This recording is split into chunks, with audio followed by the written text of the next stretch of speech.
What's up, SNA Assassinators? This is Super Ninja Austin back here with another video. And this is the wrestling news on February 26, 2025 for you all today, which we're going on talk about the wildest and intriguing wrestling news stories and rumors that you Assassinators need to know from the Wrestle Talk article, actually not Wrestling Inc., but yeah, which it features today, Braun Breaker's WWE WrestleMania 41 opponent has with an update.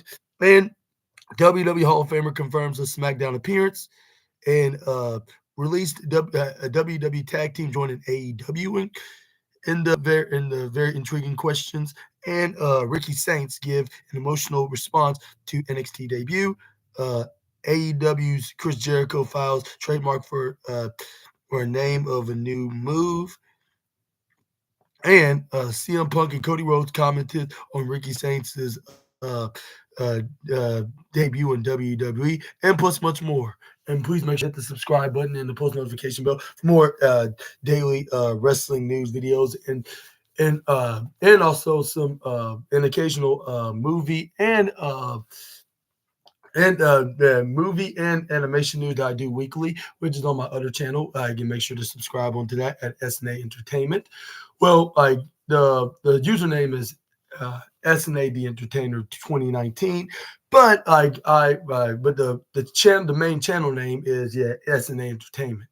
So I hope that will be something to y'all guys to be entertained about.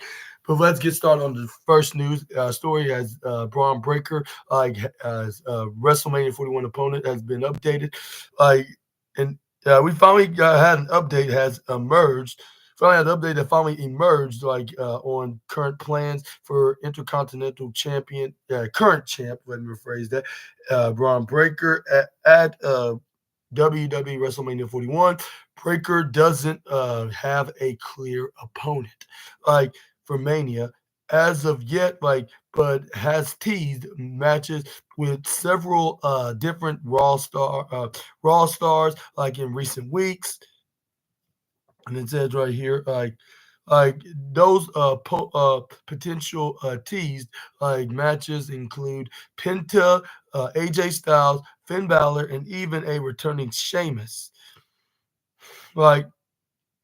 As such, Wrestle Votes reports that WWE has at least discussed the idea of Braun Breaker defending his Intercontinental title, in a multi-man match at WrestleMania. They said they're tossing around a multi-man as has come tradition, at WrestleMania, whether it be the Intercontinental title or tag team title like last year's.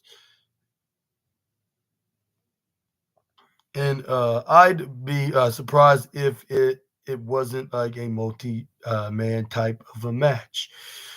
Not saying there's going. Are they not saying that there's going to be a ladder involved? I don't know if that's the direction they're going, but I doubt it's Braun Breaker versus XNA, one-on-one, also known as. Braun Breaker did recently defeated Dominic Mysterio on this past Monday on Raw, but by a DQ, and they kind of teased some tensions between him and Finn Balor, if they could potentially could be in the showdown, which probably won't be one-on-one, if he's gonna be in fights with the likes of Finn Balor, AJ Styles, and maybe even a returning Sheamus, making it to a 4-way or 5-way, or maybe a 6-man ladder match in some capacity, which I wouldn't mind it, but I would prefer seeing Finn Balor taking on someone like Dirty Dominic Mysterio in a one-on-one match, given the fact that they're teasing the split between with the Judgment Day.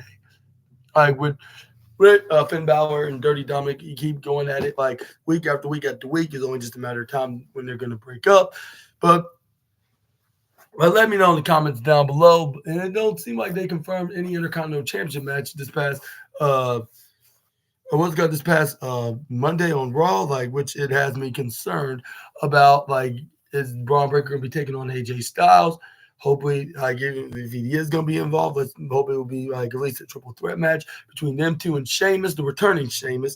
Which Sheamus is bigger, better than ever before, and with him not going to give up, even if he had to put his whole career on the line in order to achieve his dream and become the ultimate Grand Slam champion.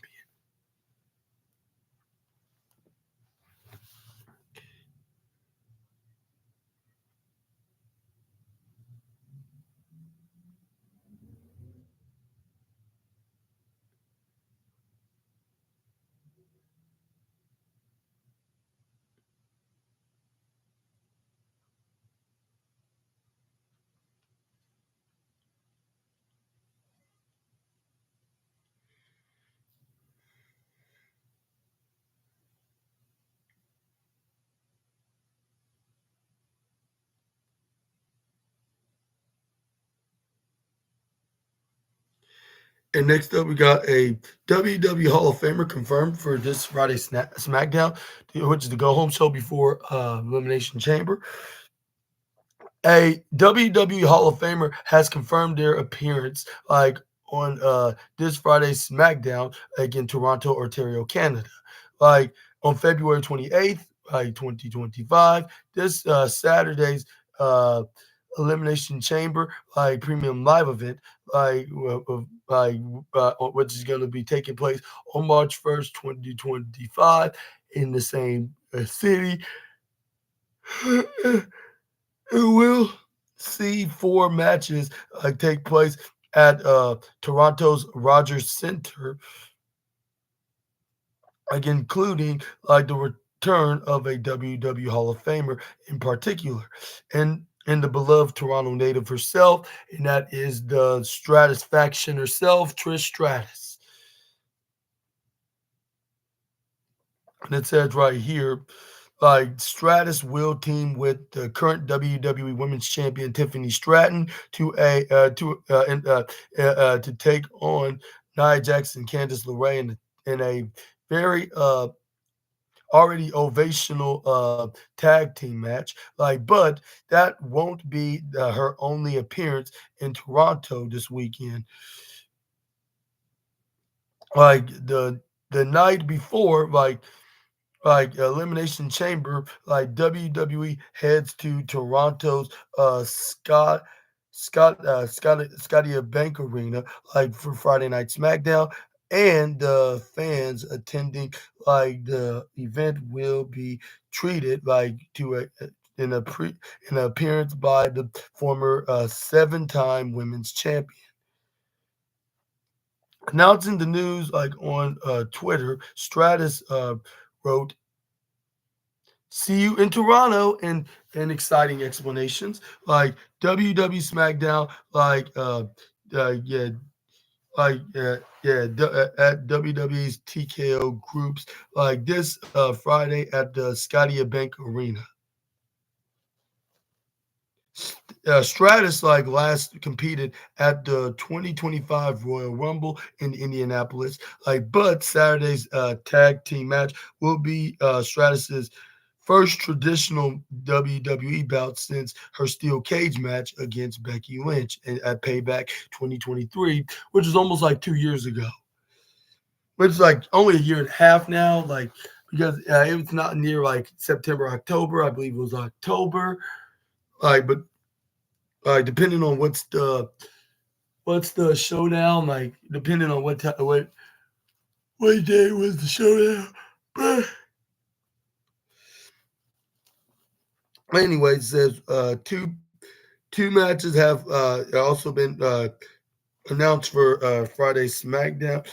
In Toronto, with Shinsuke Nakamura will defend his men's United States Championship against LA Knight. And then the women's version of the belt, like which is the Women's United States Championship, Chelsea Green will face a mystery opponent, putting their title on the line, of course. But Here is the post from the former, yes, 7-time women's champion herself that she will indeed be making an appearance on this Friday SmackDown in her hometown of Toronto, Ontario. What do you think what she'd be doing in there, which we all know she's going to be in the opening promo segment?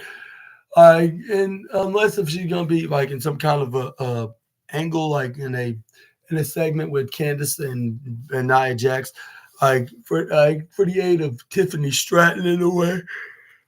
But let me know in the comment section right down below. Some say that this could also lead into Nia Jax be facing Trish Stratus in a dream match at WrestleMania 41. And do Assassinators would agree on this fantasy booking like that's theorized by multiple people online, or do you think it's going to stay as a theory?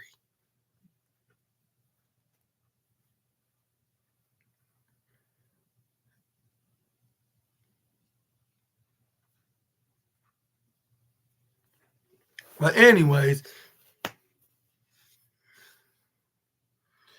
let's move on to the next news we got. We got some rumors now of a released tag team could be AEW bound. Like a tag team was recently released by WWE, but could become All Elite. Like if a new tease is anything to go by. Like a batch of 10 WWE stars were released by the company earlier this month in February. Like with that, in a list including Luke Gallows and Carl Anderson, the release brought an end of Anderson's second WWE tenure and Gallows' third, despite Anderson being injured, like at the time they were informed, like of the news.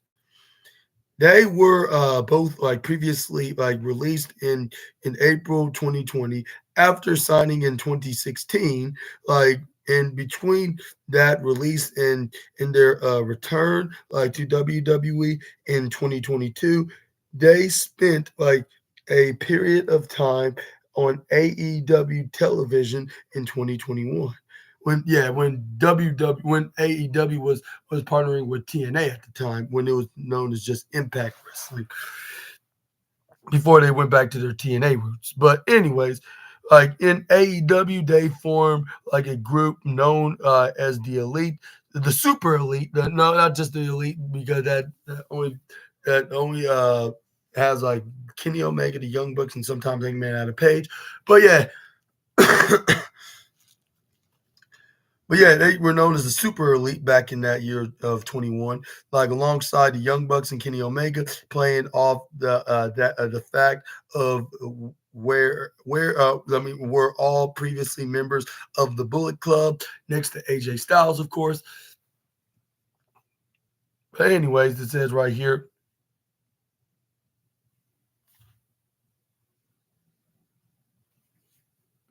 Now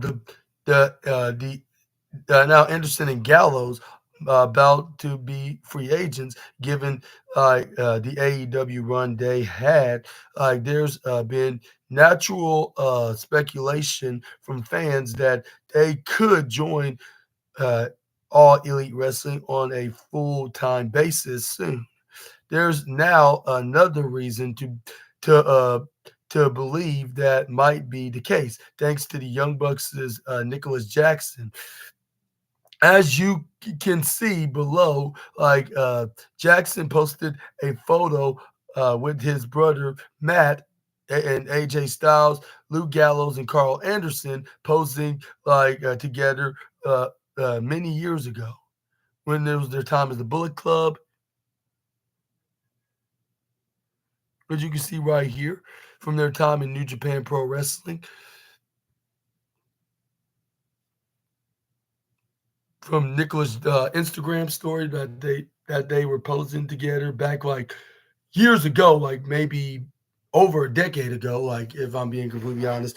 And when AJ Styles and the Good Brothers were having their respective runs in Japan and New Japan to be the exact, like I just mentioned. I do think that could be a sign that the Good Brothers are going to be joining AEW, and it's only just a matter of time for them to be all elite when that time is right, when they become free agents. Let me know down in the comment section right down below, Assassinators. But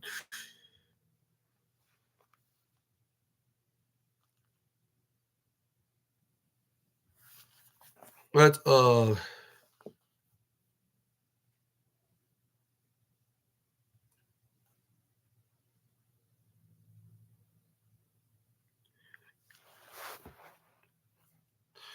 and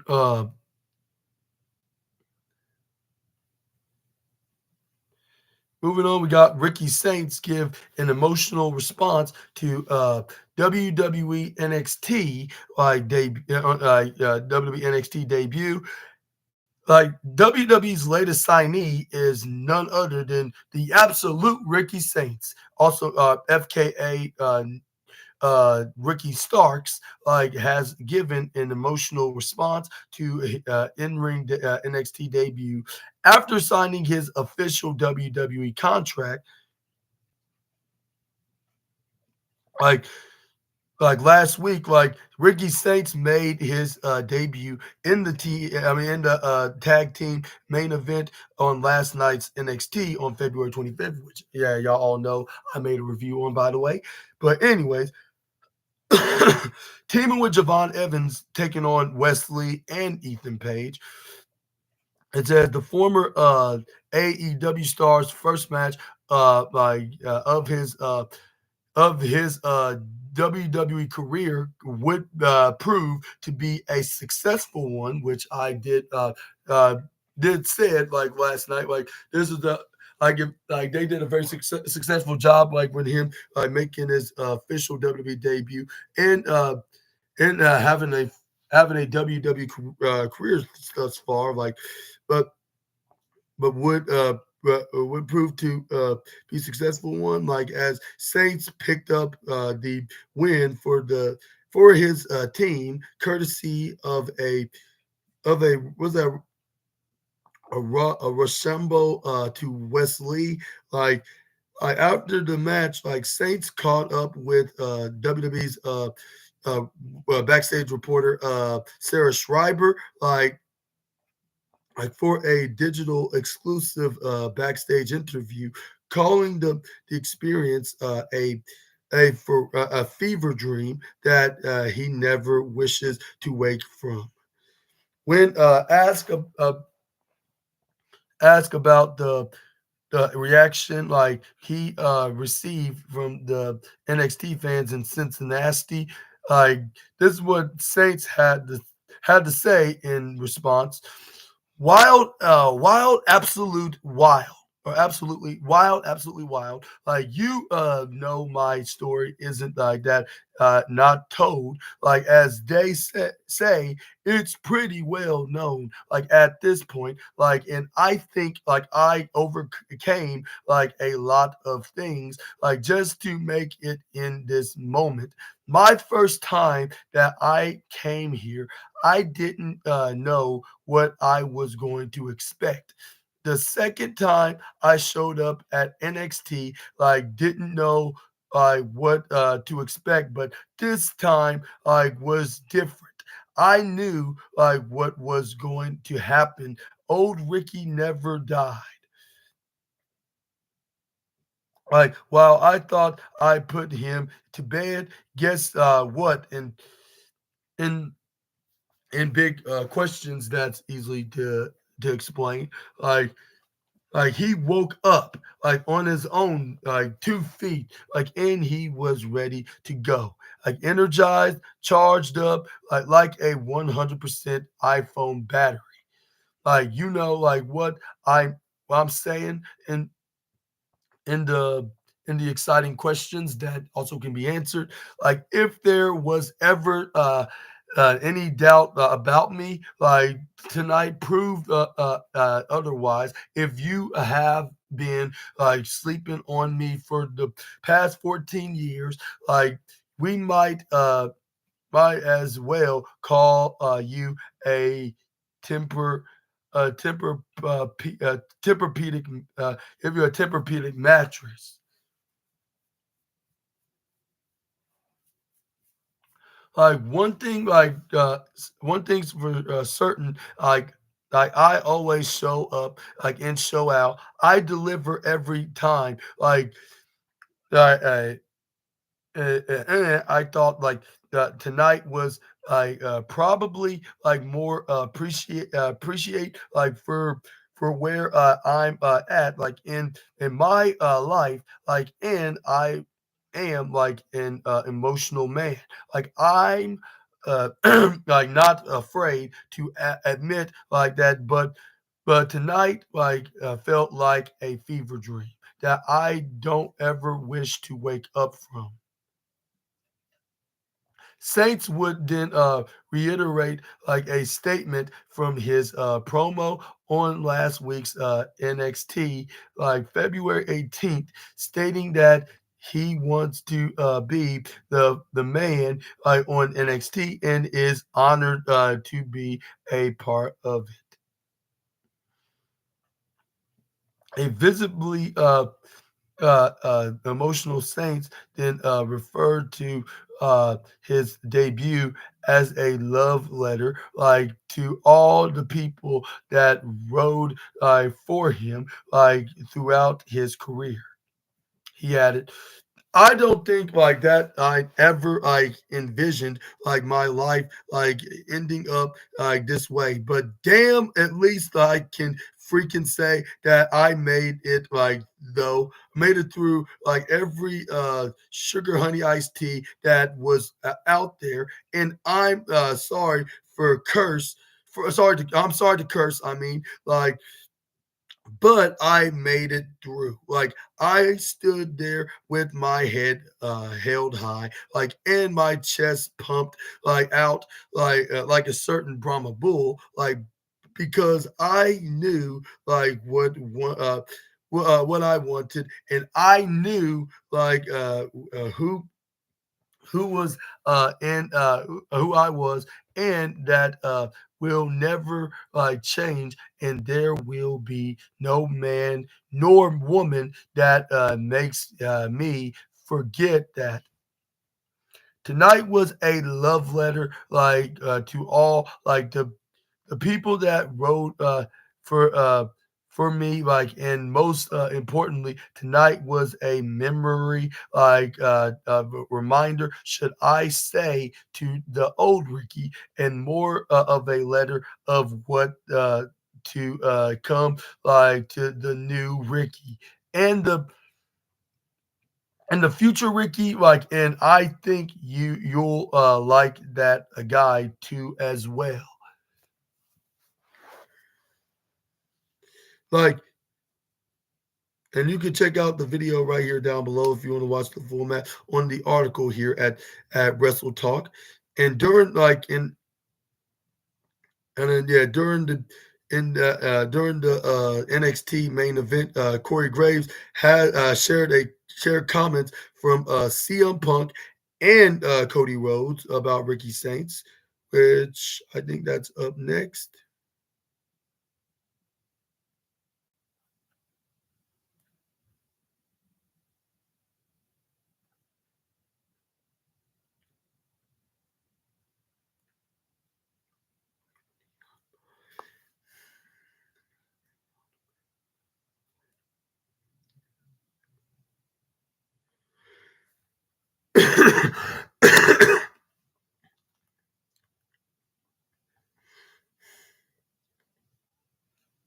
Excuse me.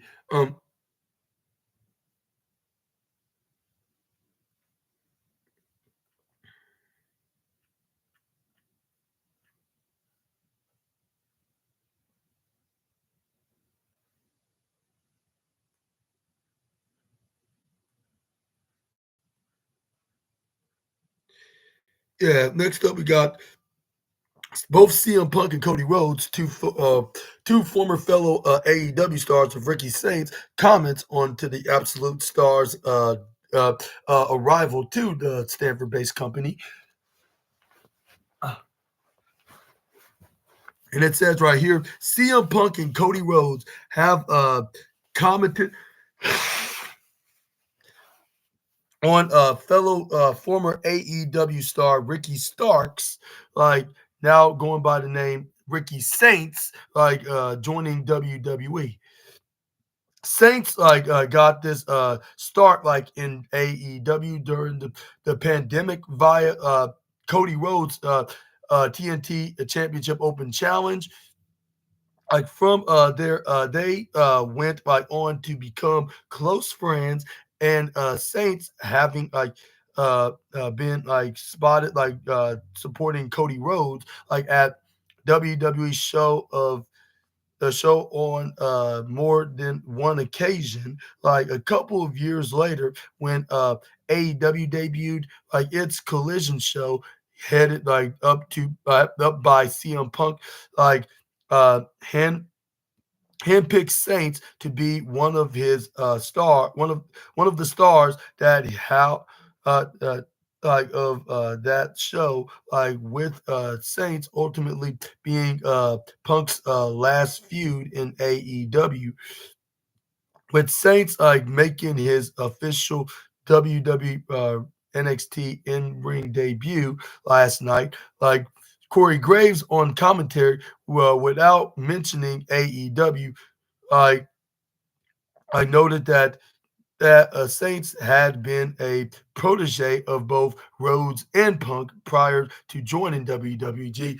I even mentioned that, and I'm like, I wonder what he's referring to when he mentioned that. They sent a message to the Raw because he's the former protege of both the American Nightmare and the Best in the World. But anyways, it says,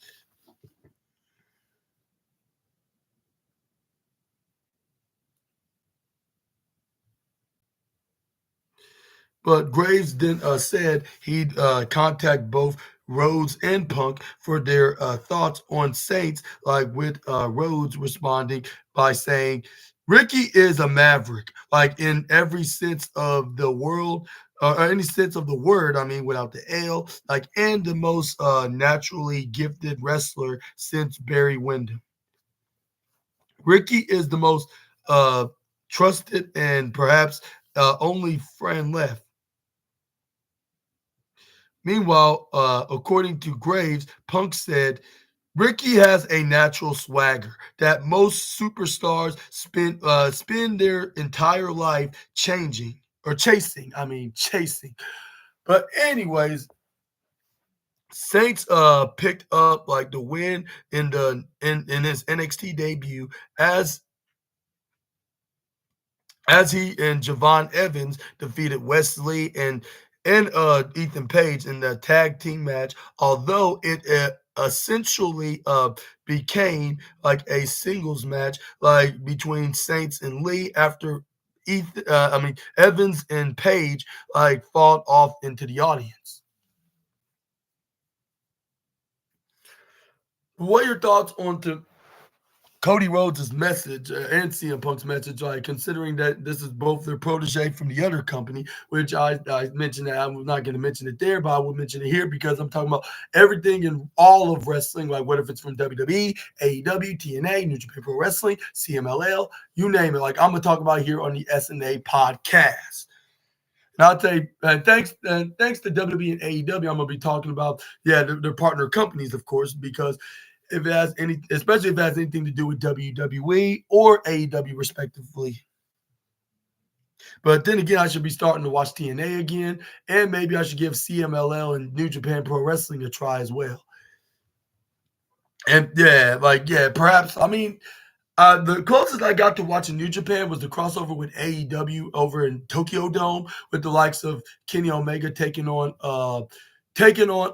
Gabe Kidd and what and Ricochet or Ricky the Dicky taking on Zack Sabre Jr. for the IWGP World Heavyweight Championship, and Mercedes Moné taking on Mina Shirakawa for her New Japan Strong Women's Championship and TBS Championship, I believe, against Mina Shirakawa's Rev Pro British Women's Championship and the Queen of Death Championship.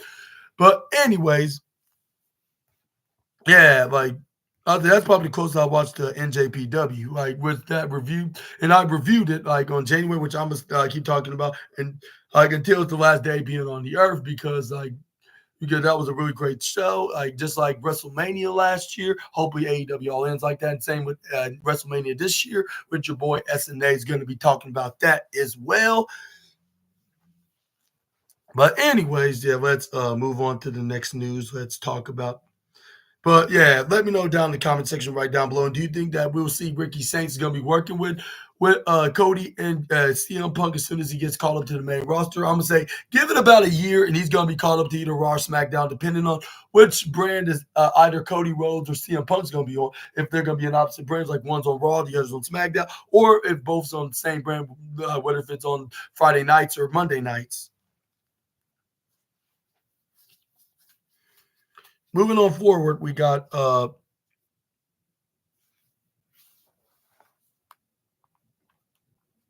we got a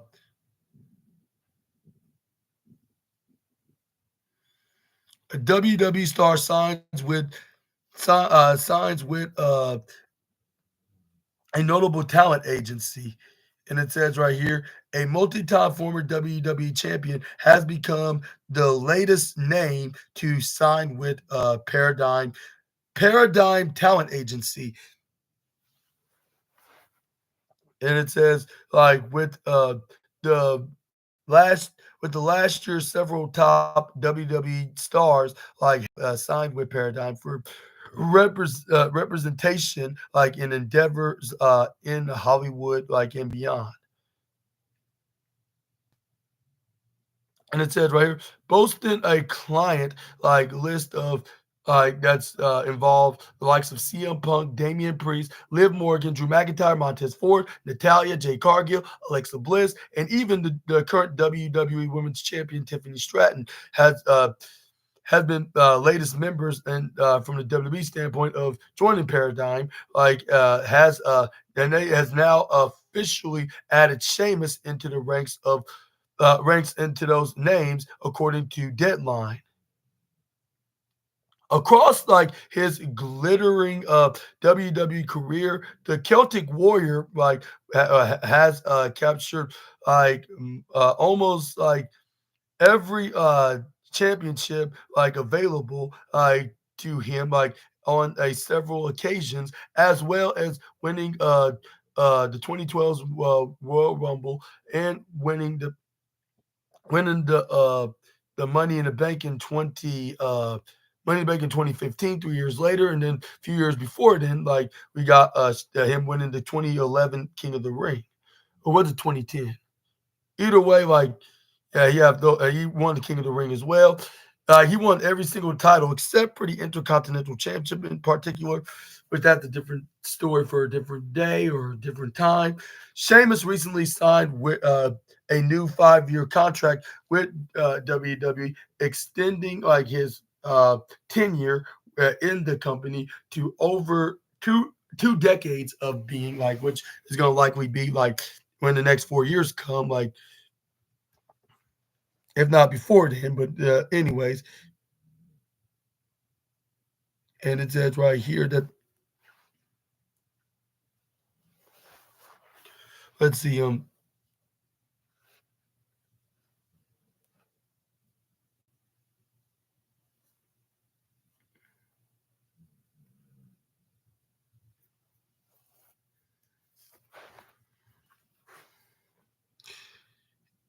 outside of the ring, Sheamus did appear. And funny coincidence about this news, I recently last night just ran into the second Teenage Mutant Ninja Turtle sequel from 2016, and it did show like Sheamus does indeed play the role of that mutated Rhino, which I'm trying to remember his name, but I'm gonna probably gonna run into it right here. What's his name? Rocksteady, yeah, from the Teenage Mutant Ninja Turtle Out of the Shadows, and and third and thirsty.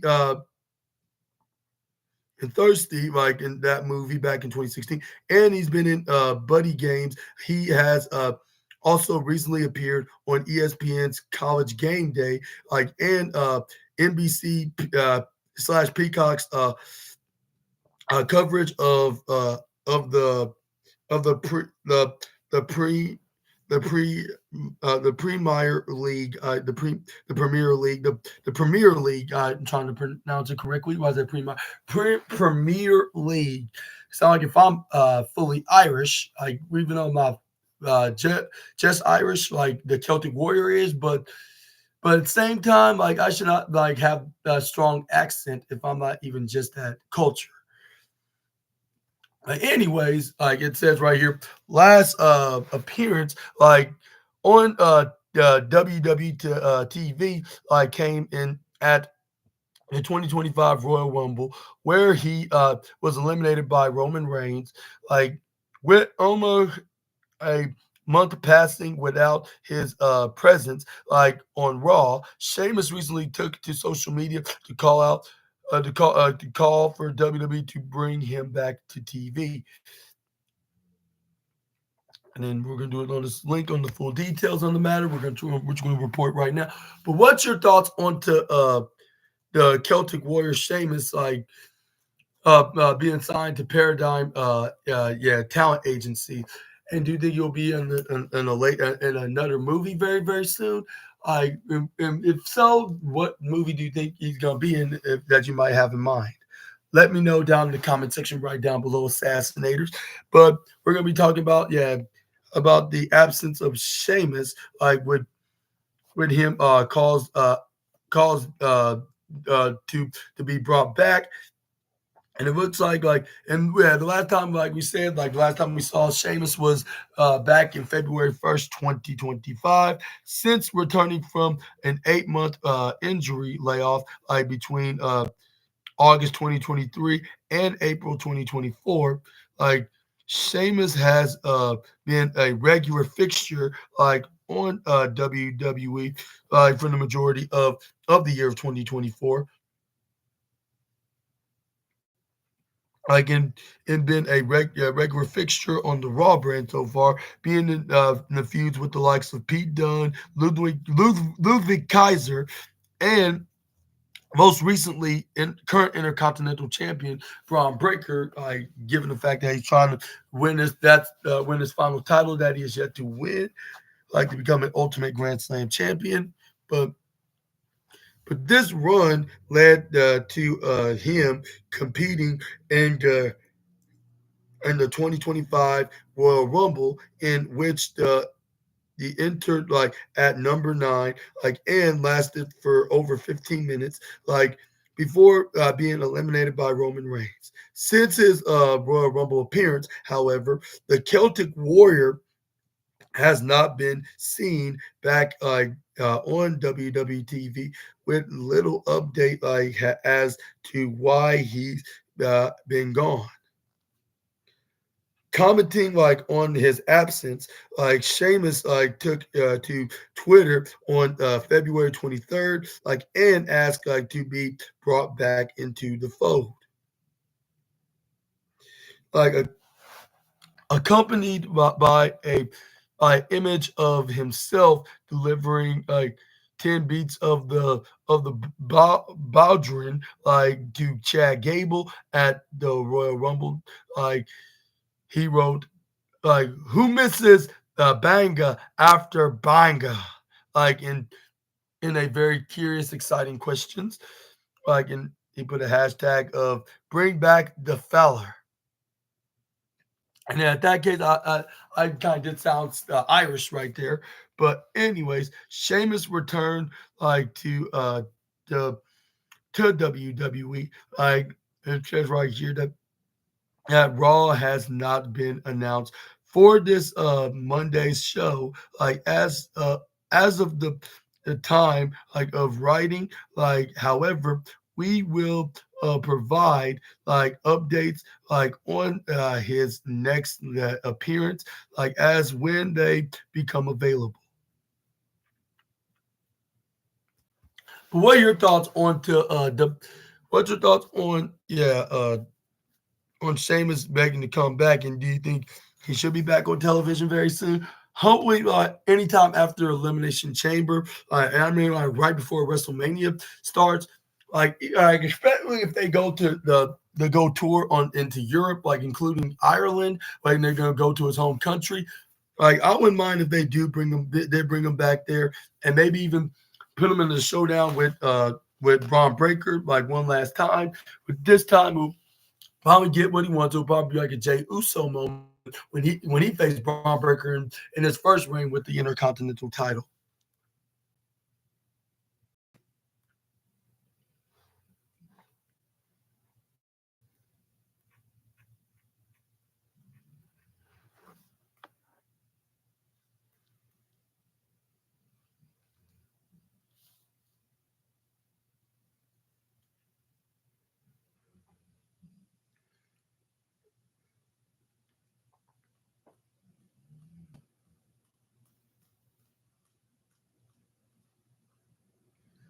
Next up, we got former WWE stars retirement match canceled in a concerning questions like a former WWE star's retirement match may have to be canceled or at least postponed, like if he could still compete in a final match, like as a result of an injury.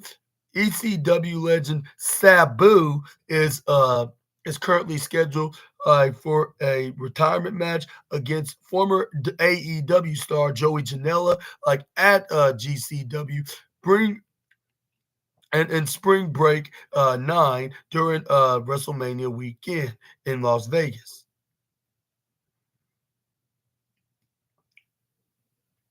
And this is what however, Joey Janela may have to pull out due to an injury. Like, and this is what he tweeted, right? Tweeted on the matter, stating, despite my ultimately my untimely injury, like in what that might mean for this schedule, for the scheduled main event of Spring Break Part 9, I'll be working hard to make this the greatest independent spectacle of all time. And guaranteed explanations. Like, who wants a match announcement in a very in a very in a very surprising, exciting questions? It will make feel better after leaving like the doctor to see like some positive commotion like for my show and hopeful explanations like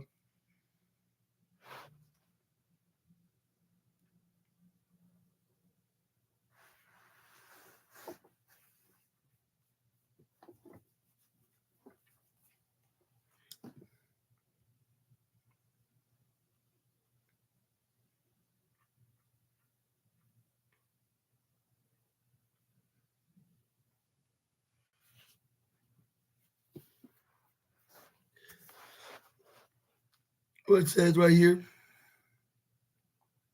Like when a fan posted or proposed, like or no, when a fan proposed to proposed the possibility of Sabu retiring in a match like against someone else, Joey Janela then immediately replied, if I'm not wrestling on the show, Sabu won't be wrestling on the show either.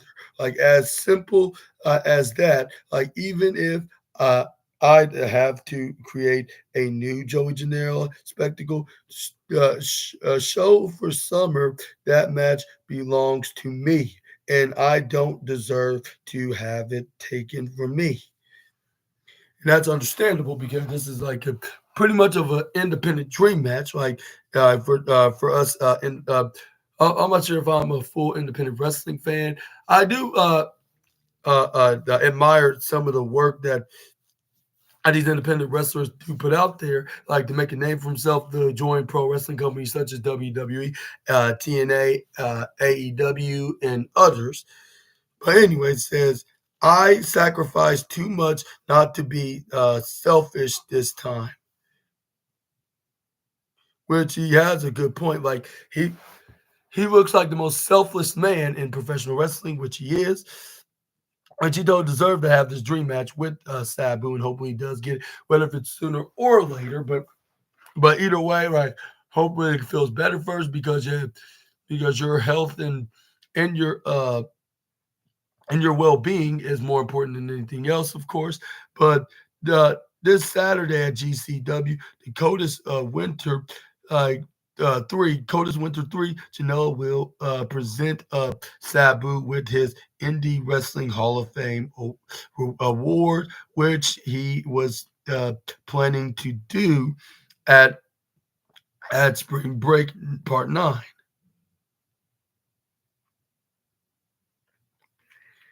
And when do you think we're going to be seeing this dream match and this retirement match that Sabu is going to have before hanging his hardcore boots for good? But let's move on to the next slide.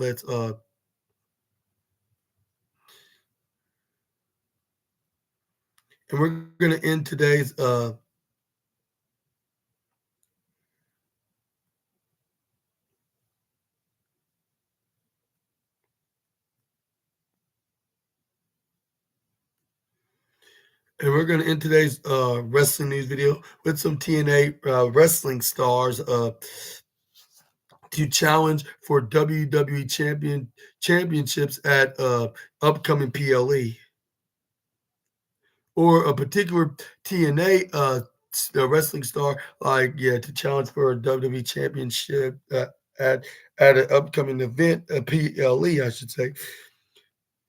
A TNA wrestling star is set to challenge for a WWE championship and an upcoming premium live event, like amid like the ongoing partnership. Current TNA X Division champion Moose made his first ever WWE appearance on last night's episode of NXT, where or no, he made his debut. He made his first ever appearance overall, like last week against, in the ring, face to face, confronting Oba Femi, the current NXT champion, in the process. And it says right here that Moose said that a match between himself and Oba Femi had to happen, with Oba responding that it would happen.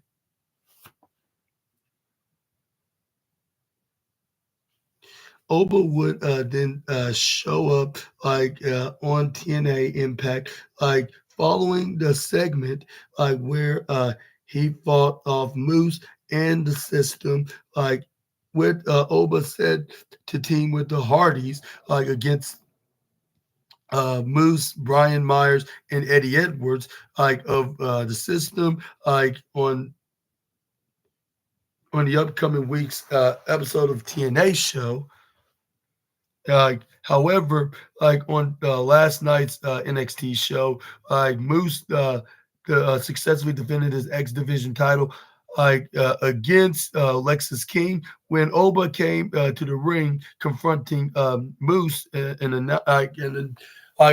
confronting Moose in a payback manner in the process, announcing that he would defend his NXT title against Moose at WWE Roadblock, at the theater, in Madison Square Garden.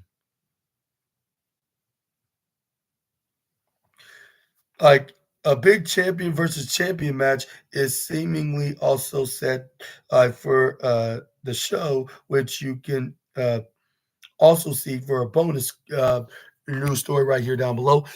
But what are your thoughts on to this big announcement at NXT Road or WWE Roadblock, whatever it's going to be called? Because I'm kind of confused. Maybe it's just NXT exclusively, but then again, it could be a show overall for WWE, for main roster and NXT guys. But let me know about that in the comment section right down below. Who's going to walk out of the Garden in New York City, as the NXT champion? Will it be the ruler of NXT, or is it gonna be the leader and the and the X Division champion of the system in TNA. Let me know down in the comment section right down below about that. But yeah, from one champion versus champion feud to another, but this time it's about a big WWE winner takes all title match is seeming to set for an upcoming WWE Premium Live event. And according to this report, it's going to be a premium live event, not like an NXT special. So I guess it is going to be some kind of WWE pay per view in some capacity for the middle of the month of uh, March. But it says Stephanie Vaquer captured her first championship in her WWE career all the way back from WWE Vengeance Day. It says when she defeated Fallon Henley to capture the NXT Women's North American Championship. Stephanie made her first defense of the title on last night's episode of NXT, like in the worst city of the United States, which it does not say it on the article. It's coming from your man Super Ninja Austin here, which is Cincinnati, where she successfully defeated Carmen Petrovic and retained her title in the kickoff of the show. But moments later, like I said on my review video, like shortly after, like her defense of the NXT, her defense of the NXT Women's North American title was soonly interrupted by current NXT Women's Champion Julia. Julia, like her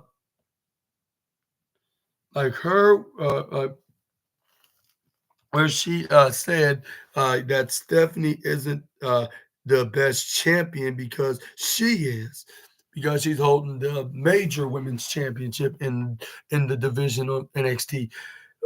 Julia then challenged Stephanie Vaquer to a champion versus champion, title versus title match. Though the date for the match wasn't announced. Well, I believe this article was mistaken because Ava, like an hour later, then announced into an interview with Sarah Schreiber, which I pointed out on my podcast review, that it will be at the Roadblock event the same night, and when Obafemi defends his NXT championship against Moose. And also another match is going to be announced. It's going to be a tag team match for the TNA Tag Team Championship match between the Hardy Brothers against Fraxium. I guess you could call them for short.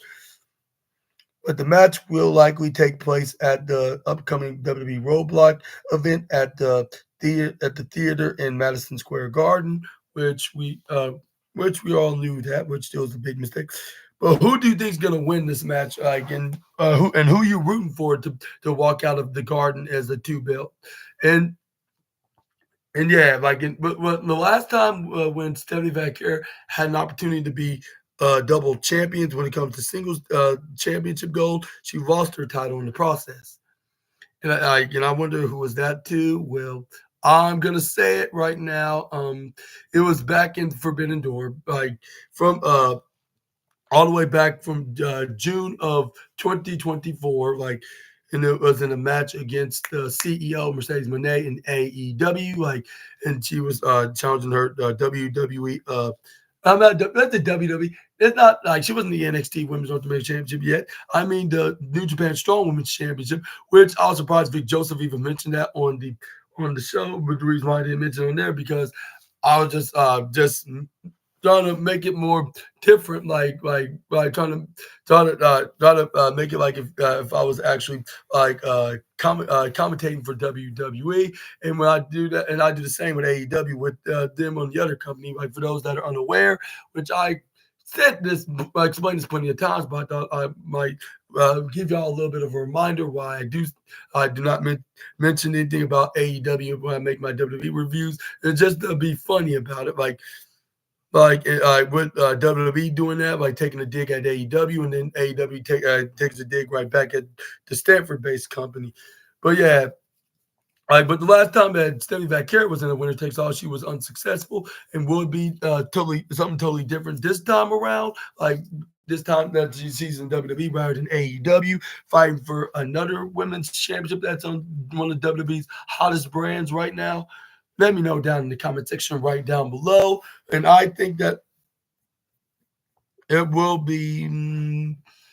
I wouldn't be surprised if it ends in a draw, and then we're going to be doing a winner takes all match. And I wouldn't be surprised if they also would add in Jordynne Grace into this contest, maybe even turning her heel in the process, like with her attacking both women, making this a no contest.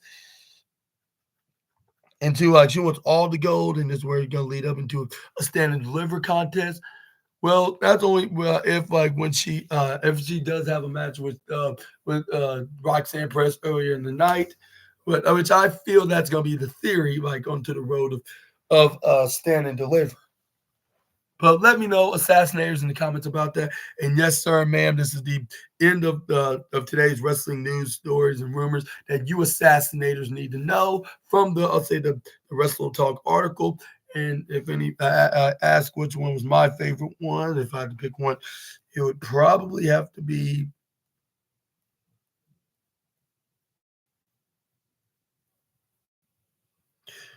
Ricky Saints like some emotional comments of his on his post on a post match interview that he had last night after his tag team match with Javon Evans against Ethan Page and Wes Lee, and I'll say Cody Rhodes like uh calling him a modern day Barry Windham, basically what he described him as, and CM Punk saying what was it? I've totally forgot what he said. CM Punk said something that was also complimentary to him, saying that he's like he's in the peak of his career and he's totally in his prime, basically. But yeah, like that, and also Sheamus like calling out WWE for being absent for the last few weeks, and yeah, I guess those are my top three favorite ones on this list. And I sure hope that you assassinators like enjoyed the video. And if so, please make sure to hit the big thumbs up button. Also, click on the subscribe button and the post notification bell for more SNA daily videos. And also make sure to check out my AEW Dynamite review video, which we're going to be seeing matches of the likes of Harley Cameron taking on Deonna Purrazzo. With somewhere deep down inside my tum tum, we could see the woman that creates the wrath and is gonna get to capture the win and make what's her name Deanna the virtuosa feel the wrath, like because she's probably giving out some fraudulent and scamming insurance subscriptions, like which it's not even legitimate. Which if anybody is a fraud, I'd say maybe it could be her in the women's division, and not anybody else that's on the division, and especially one in particular. But anyways, yeah. But anyways, we also got the Bad Apple and the Bounty Hunter Brian Keith taking on Will Ospreay, which I think is an AEW fantasy match. Well, I'll tell you it was a dream match, but everybody's not quite there of wanting to see that yet. But it's still something I would like to see. Super Ninja Austin. Me personally, I think Anthony Khan did a very tremendous job.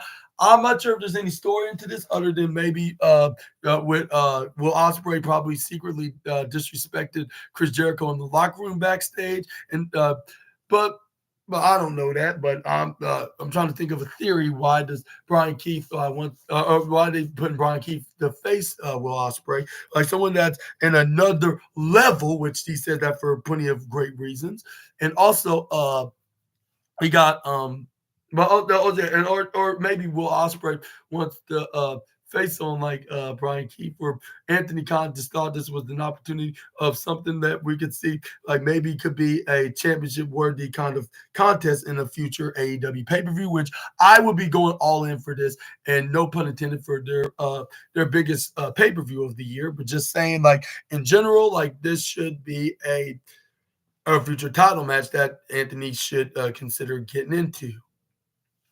But yeah, also we got a six-man tag action with the Undisputed Kingdom and 2.0 and Danny Garcia in a rematch, like but this time in AEW Dynamite rather than in AEW rather than AEW Collision like they did a month ago.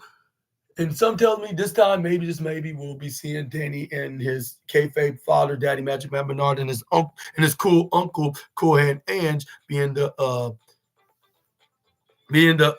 victors here. Even though like as much as I like Adam Cole, Bebe, and Kyle O'Reilly and Roderick Strong much more.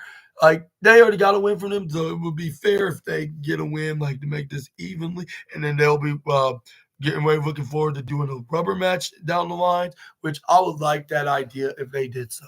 And also we also got another match, which is for the AEW International Championship match, which is going to feature freshly squeezed Orange Cassidy, and it's going to be them like in. It's going to be freshly squeezed Orange Cassidy taking on the Alpha Konosuke Takeshita for the AEW International Championship, which I think this should be the main event, while Ospreay and Brian Keith should be the opener. Because those are gonna be the top two best matches of the night, which I can just feel it right now. And that's the reason why I give the opener the second best match in the main event, because Anthony just knows how to just the book matches like where it's supposed to be. Like a wrestling booker should book its book its show matches wrestlers on the roster. But yeah, I'll see you guys then, and I hope y'all are having a wonderful Wednesday. And I'll see you guys next time with some more SNA content. Until we meet again, Super Ninja Austin out of here. And I'll see you guys tonight. And I want to ask you this final question: who will face Kenny Omega in the crypto.com arena as the international champion walking out of here in San Diego, California? But that's gonna be for a different. But we're gonna have to talk about that like as soon as whoever walks out as the winner, which we might know who that may be. Like only just a matter of hours. And yeah, see you guys then. Peace.